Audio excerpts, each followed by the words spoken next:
বলে কবরের প্রশ্ন হবে 3টা, না কবরের প্রশ্ন হবে 4টা। কয়টা? জোরে বলেন কয়টা? 4টা। মুখস্থ আছে তো, নাহলে কইরা নেন। কবর বড় ভয়াবহ জায়গা ভাই, কবর বড় ভয়াবহ জায়গা।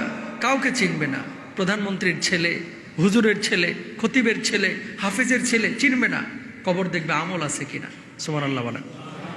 সুতরাং আমল নিয়ে কবরে যাইতে হবে ভাই, কাউকে চিনবে না।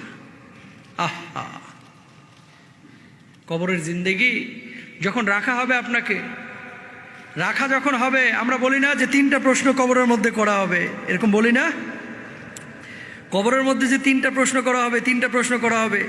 কবরের মধ্যে 3টা প্রশ্নের কথা যখনই আলোচনায় আসে, কয় হুজুর আরবি তো পারি না, প্রশ্নের জবাব দিব কিভাবে? আসলেও তো আরবি পারেন না। আরবি ভাষা কি আপনি পারেন? পারেন না। সবাই কিঞ্চিত কেউ কেউ পারেন বা মুখস্থ করেছেন, তাহলে জবাব দিবেন কিভাবে? শোনেন, এই আরবি জবাব দেওয়ার জন্য আরবি ভাষা শেখাটা জরুরি না আপনার জন্য, কিন্তু নামাজ পড়ার জন্য, দিন বোঝার জন্য আরবি শেখাটা, যেহেতু কোরআনের ভাষা আরবি, আল্লাহর ভাষা আরবি, সেহেতু আরবি জানাটা জরুরি। ঠিক কিনা? কবরের প্রশ্নের উত্তর অটোমেটিক চলে আসবে। অনেকে বলে কবরের প্রশ্ন হবে 3টা, না কবরের প্রশ্ন হবে 4টা। কয়টা? জোরে বলেন কয়টা? 4টা। মুখস্থ আছে তো, নাহলে কইরা নেন। 1 নম্বর প্রশ্ন কি হবে? কি? মার রব্বুকা, তাই না? মার রব্বুকা, মান মানে কে? মান মানে কে? রব্বু মানে রব, কা মানে তোমার, মানে কে তোমার রব। ভাঙে ভাঙে অর্থ করলে মার রব্বুকা আমরা এক কথায় বলে ফেলি, তোমার রবকে। ঠিক কিনা? তো আমাদের রবকে, আমাদের রব রব্বে আল্লাহ, তাই না? তা আমার রব হচ্ছে আল্লাহ, রব্বুন আল্লাহ। আমাদের রব হচ্ছে কে? আল্লাহ। 2 নম্বর প্রশ্ন কি হবে? মা দিনুকা, দিন কি? জোরে বলেন ইসলাম। ওমান নাবিয়ুকা,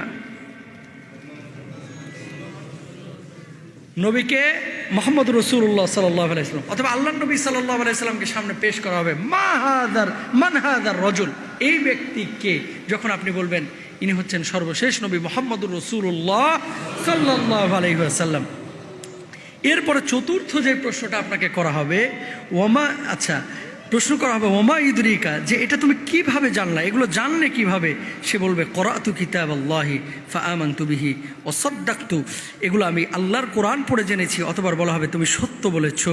আর যখন এই ঘোষণা হয়ে যাবে, ইয়া আইয়্যাতুহান নাফসুল মুতমাইন্না ইরজিই ইলা রাব্বিকি রাদিয়াতাম মারদিয়্যা ফাদখুলি ফি ইবাদি ওয়াদখুলি জান্নাতি। সুবহানাল্লাহ বলেন না?